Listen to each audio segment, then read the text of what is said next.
Coming to you from the studios of AM 950 KTNF, the progressive voice of Minnesota, and pretty much like the queer progressive voice of Minnesota.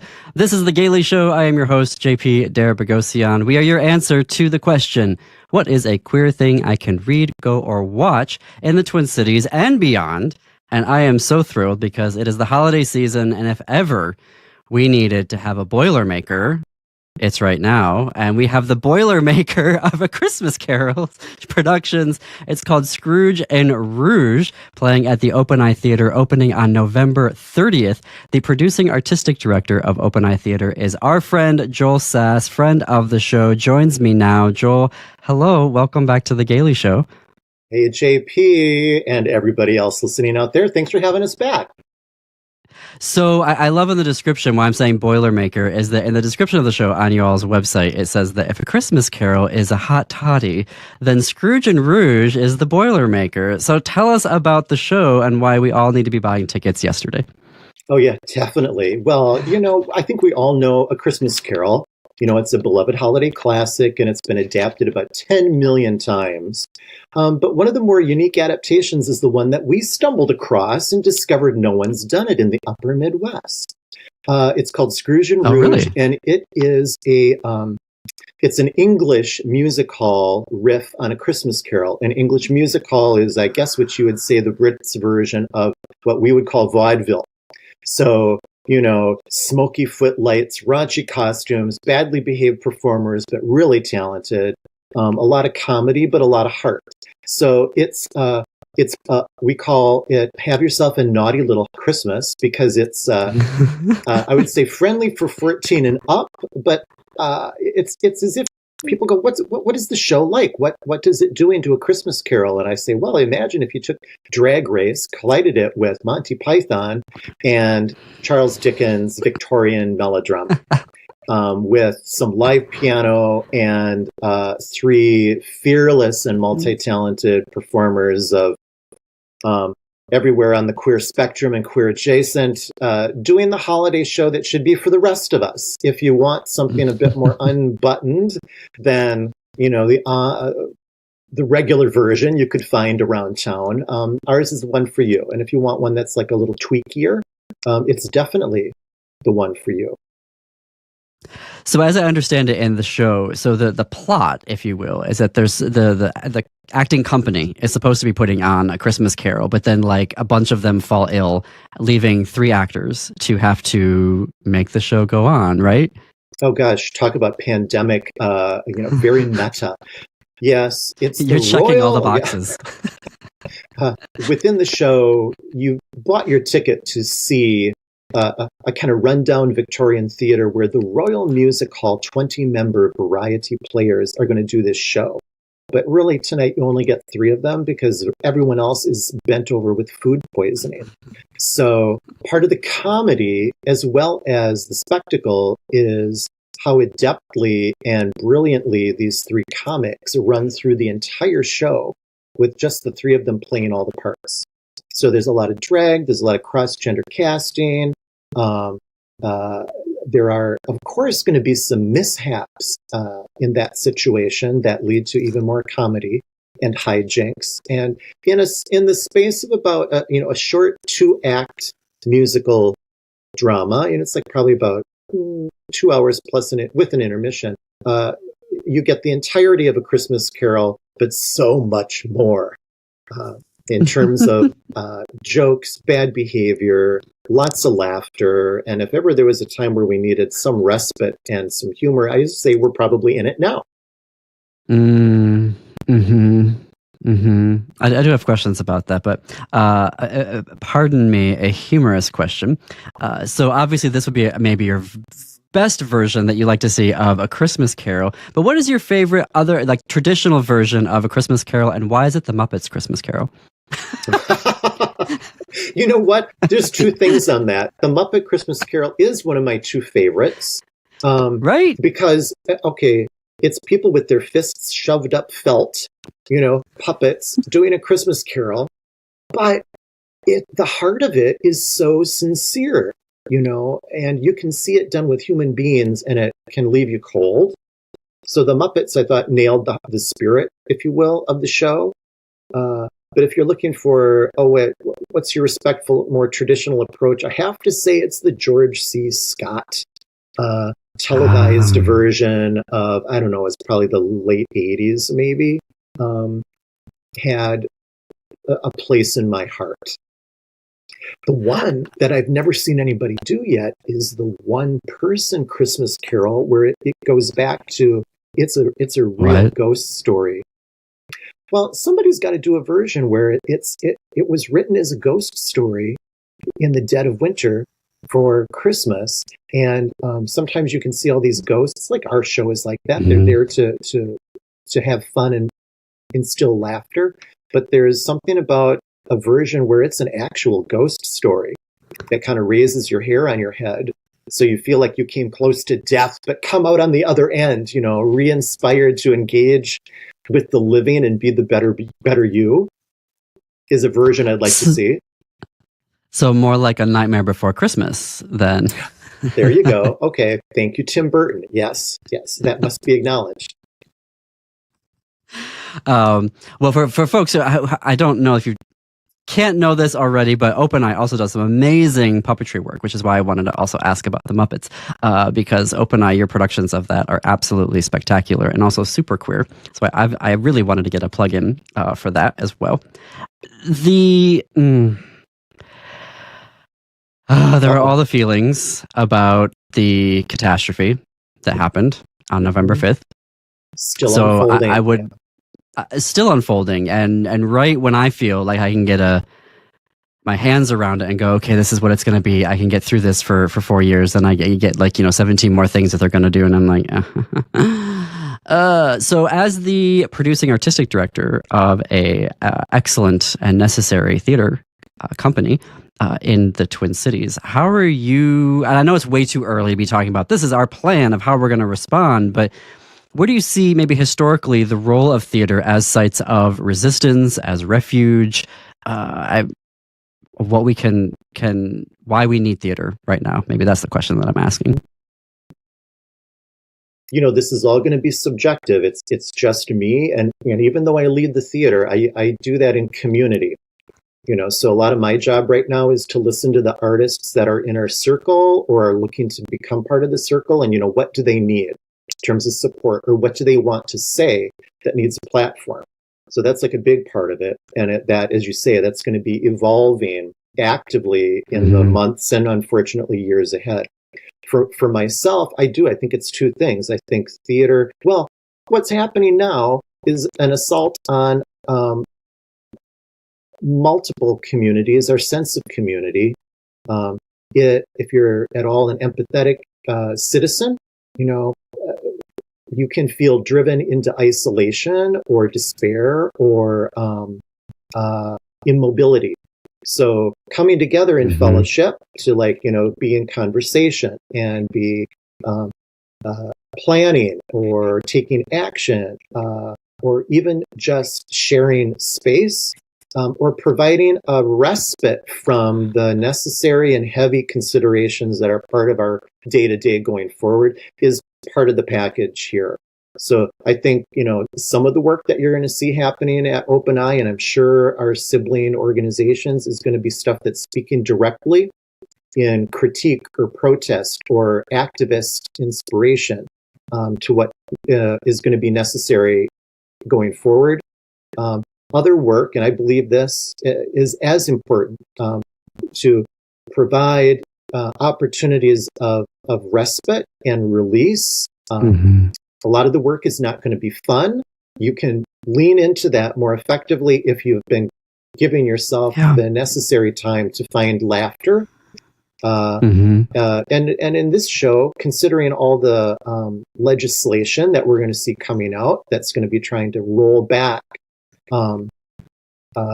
rights and visibility for so many people in our community. This is a holiday show that when we first did it, we said, we want to do this because it's for all the rest of us who felt shut out of a holiday show that was perhaps much more traditional or conservative, to which we were disinvited or didn't feel like we could participate. And this show is the antidote to all of that, and therefore even more necessary now because, it's the sort of show the incoming administration would love to see shut down. So we can do it now in Minnesota, and we're going to keep doing it for the foreseeable future. It's going to be interesting to see what free speech actually means in the next 4 years. Who actually has protected free speech? I like the word that you use there of respite. I think that's, sometimes I feel like folks will say things like, oh, I go to I watch movies or I go to the theater or read books for an escape, to get away from reality. And I've always been like, well, okay, yeah, I guess there's that. But I like the word respite because you're still living, you're still grappling with things, but you're doing it more in community, more in respite. I really like that. I really appreciated that word. Because OpenEye has been pretty, you all have tackled social issues. You're not the, like some companies, and I don't want to denigrate other companies because I think, putting up revivals and putting up, there are markets for those, those shows of, the classics of, American theater and American musical theater. You all have been pretty good about like finding and, raising issues, putting it forward, being activist. Tell me more about maybe your vision of what that might look like. I don't want to say like, is it more of the same, but are there areas that you think like, these are things that as an artistic director, I really kind of hope that we're zeroing in on moving into the future? Again, it happens in conversation. I came into the theater in an era where so many organizations, the idea was, they all have to be led by an individual whose sole vision is going to dictate the direction of everyone else, if you will, beneath them in the org chart. Thankfully, we have advanced into a much more, circular, consensus-driven models of working, and that's one that we've been evolving and will constantly be trying to evolve here. So to really answer your question, there's a couple specific shows that were on the post-it board, but are getting advanced. There's like a really cool piece that has live actors, some puppets, and music. It's bilingual in Spanish and English, and it really is about both the large issues of our southern border, but in specific human terms, with a couple of individuals and a dog. That's something that we're really interested in pursuing. Puppets, of which we do, I'd say like 45% of what we do is with, the puppetry community. A lot of people think puppets are for kids. They certainly can be, but the puppets can also address things and issues and illustrate things in ways that are kind of jaw-droppingly political, shocking, surprising, but because it's done with a vocabulary that invites amusement, you can address some heavy stuff that it's amazing what you can do with puppets. Absolutely amazing what you can do with puppets. I have to wrap up here. Where do we buy tickets for Scrooge and Rouge? Oh, hey, visit us at our website, which is www.openeyetheater, spelled with an re.org. It'll be probably the first show that'll pop up for you. We play from really the 29th is a preview and a good ticket price point. So the 29th of November through the 29th of December. So come and check us out. Perfect. Thank you, Joel. Anytime you've got work coming up, more now than ever, you are a friend of the show. Come on here. We will talk all about it. Folks, we've got a new interview with Anthony Nerada coming up about his new book, Skater Boy. Thank you, Joel, for being on The Gaily Show. All right. Take care, everybody. Bye. All right, and joining me now, a very special guest, has a debut novel, Skater Boy. For those of you watching on YouTube, you can see the beautiful cover of it. Was the American Bookseller Association's Kids Indie Next Pick earlier this spring. The author, Anthony Nerada. Anthony, welcome to The Gaily Show. Hi, JB. Thanks so much for having me. I'm thrilled to be here. And congratulations on your novel. You must be so excited. Thank you. Yeah, it was a really long time coming, so it's very cool to see it out in the world and see people interacting with the book that I held on to for so long. And to be a next pick, that's congratulations to have that. Yeah, I did not expect it in any way, but I'm thrilled that the American Bookseller Association saw Wes's story and it resonated with them. And yeah, it was a really cool thing to find out during the week, the chaos of my debut week, for sure. Excellent to add more chaos. If it's going to be good chaos, this is the type of chaos that you want, right? Oh yeah, absolutely. I had to ride the high as long as I could that week. Okay, so in your novel, you've got the Nutcracker, you've got Golden Girls, you've got Skater Boy punk identities going on. Like, tell us, you got all the things in there. First of all, and I almost wore my Golden Girls "Thank You for Being a Friend" t-shirt. Yeah, oh, I would have loved that. It's actually very funny that you say that, because I was going to wear, for those who can see you on the camera, I was going to wear my red and black plaid shirt because I'm Canadian and that's what we do, and we would have been matching completely, which is very funny. Almost so I know, close, so close, so close. It's chillier here today. It just feels like a good, red and black checked plaid. But yeah. Okay, so I'll talk about clothes forever. Anthony, tell us about your book. Yeah, so Skater Boy follows the life of 17-year-old Wesley Mackenzie, or as his friends like to call him, Big Mac. As he stumbles through his final year of high school, when readers are first introduced to Wes, he's a punk through and through. I like to call him my angry little gay, because he is just chaotic. And when readers meet him, he is failing school. He is skipping class with his friends. He's just goofing off and not taking life seriously.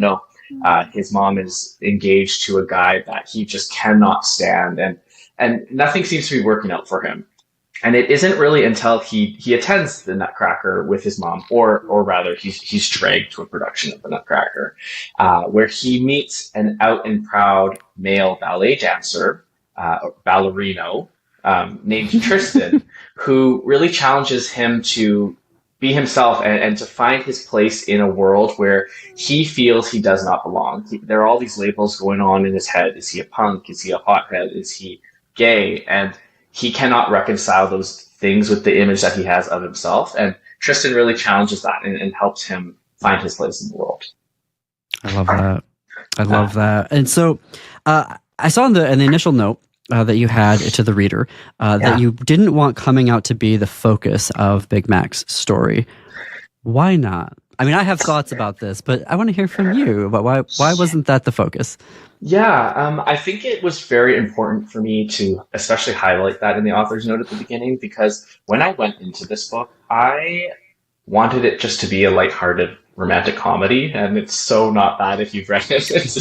It veered into a completely different direction, probably from the first sentence I wrote, and the first sentence that the book ended up being is "I hate people," which kind of sets the mood, sets the tone for it. But I think I may have done a little bit of a self-insert into this book, in that I never felt like I had to come out of the closet. I mean, I did eventually, of course, as one does, but I always knew who I was, and I knew who I was from a very, very young age. It was just all of the expectations of other people that really messed with my head growing up.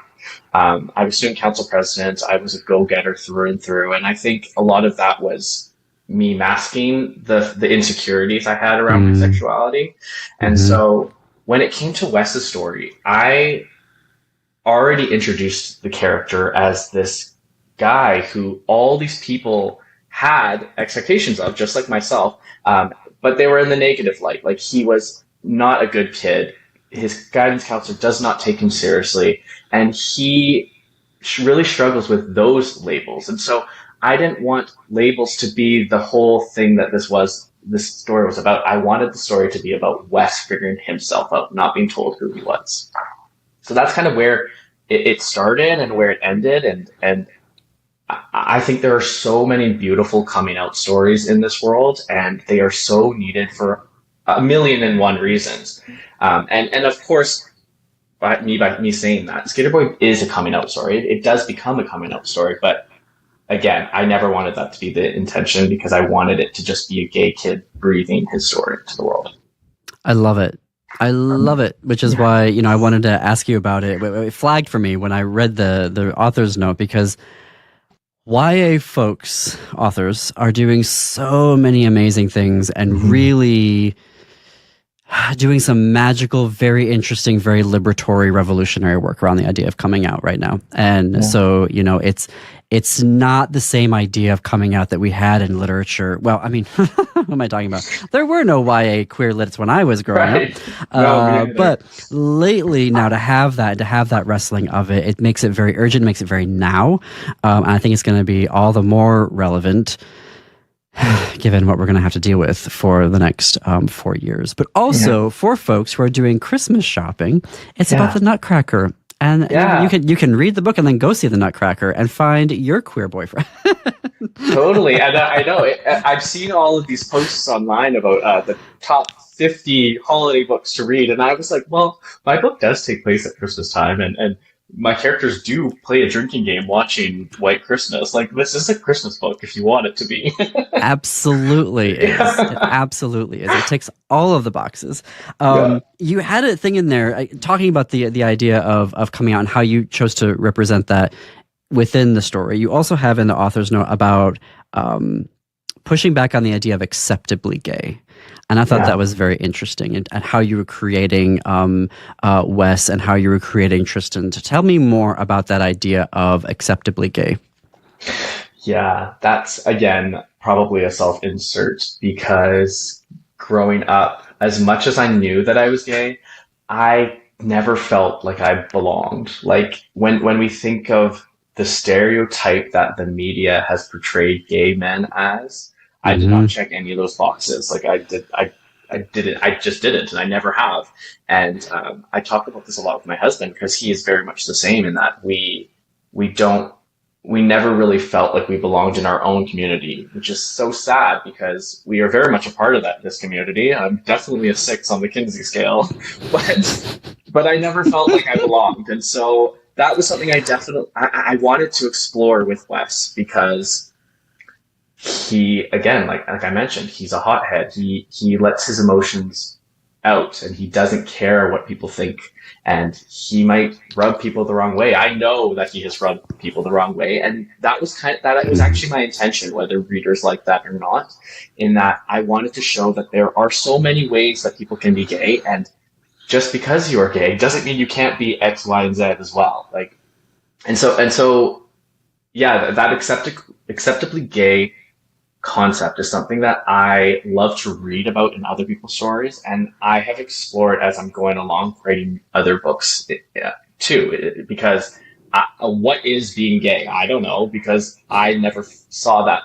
I never saw myself reflected on the page or on the TV either. So your guess is as good as mine. I love that you're saying that you wrote this book as much for yourself as you did for others, because I think that's so important, because we have to do that so much as queer people, and even in the dedication, you say to all of the queer folks who changed the pronouns in the love songs that you were listening to. And I was like, oh yeah, like I did that all the time. Yeah. But no one's ever just said that and named it. And I was like, yeah, that must be something that other people are doing. I wasn't the only one, right, that was doing that. And so it must have been a whirlwind now to be doing, I'm assuming you're doing all the author visits and talking to kids about it.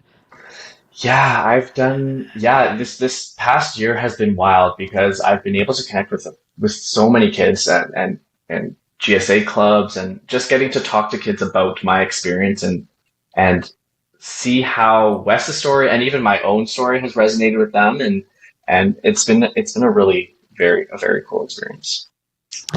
I have to ask, have you run into any bands? Have I run into any bands? Yeah, book bands for the book? Oh, not that I'm aware of. I thought you were talking music bands. Because of chapter titles in my book. I'm like, well, I did get to bring, on a side note, I did get to bring my book to Avril Lavigne's concert and hold it up in the audience. And Avril replied to my tweet, my ex. I don't know what it's called now, but yeah. So I got to, I framed a picture of it because she knows that this book exists now, which is really cool. Not that has anything to do with the book banning that you actually were meaning. That's an amazing story. I'd be like, Yeah. okay, great, I'm done. I don't need to write it anymore. Like, Yeah, right. please write more. Please write more. Thank you. But I'd like to check in because we do a lot of reporting here on the Gaily Show around book bans, Yeah. and on other shows that I host as well. And so I'm hoping that didn't come up for you. Yeah, nothing that I've been Good. told. I would like to think that my editor would flag that to me, and she hasn't yet. So that is a sigh of relief. But it's so unfortunate that we live in a world where that is even something that I have to think about while I'm writing, because creating should be unlimited. It should not be restrained in that way. But it's almost like we have to think about what our subject matter is, because that's going to go through a filter of people who this book was never intended for anyway. Mm-hmm. And them getting to decide which kids get to read this at all. And that's such a sad reality for us to be in. It is. It is. So, talking about writing, are you currently writing maybe a follow-up, or are you working on a new book?